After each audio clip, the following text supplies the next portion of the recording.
Ka nisur në Universitetin Fanoli të Korçës procesi mësimor për programin formimi vazhduar në fushën psikopedagogjike. Ky është viti 2 radhazi që ofrohet ky program studimi, i cili përmes një semestri ju ofron studentëve njohuri, aftësi dhe kompetenca të nevojshme për ushtrimin e profesionit të mësuesit. Programi i formimit vazhduar në fushën psikopedagogjike është për herë të dytë në universitetin ton, pranë Departamentit të Edukimit dhe Fakultetit të Edukimit dhe Filologjisë.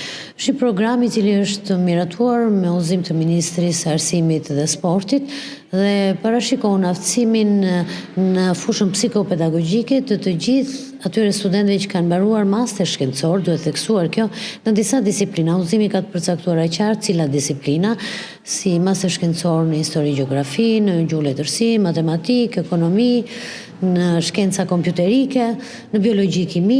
Në përfundim të programit, studentëve u jepet një certifikat për formimin psikopedagogjik. Pas përmbylljes me sukses të programit të studimit, studentët kanë të drejtë të ushtrojnë profesionin e mësuesit sipas fushave të tyre përkatëse në sistemin arsimor.